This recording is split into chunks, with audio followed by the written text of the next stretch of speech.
Ľuďom na západe sa hovorí, že Putin je taký zlý, že jadrová vojna je rozumným riešením, ako sa ho zbaviť. A ak si myslíte, že by to mohla byť pravda, prosím vás, venujte chvíľku tomu, aby ste si najprv pozreli rozhovor Olivera Stonea s Vladimírom Putinom. A presvedčte sa sami, či tento jeden muž stojí za to, aby sa kvôli nemu mala začať vojna. Hlavnoprúdovou témou je, že Vladimír Putin je zabiják, lebo bol v KGB.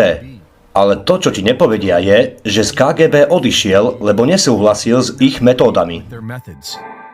Komunizmus opísal ako slepú ulicu ďaleko od hlavného prúdu civilizácie. Je to vlastenec starého Ruska, tisícročného taviaceho hrnca mnohých kultúr. Celý čas, čo je vo vedúcej funkcii, usiloval o mier s NATO. Na krátku chvíľu sa zdalo, že prezident Reagan a Michail Gorbačev išli ukončiť preteky v zbrojení, vzájomného ničenia medzi obomi krajinami.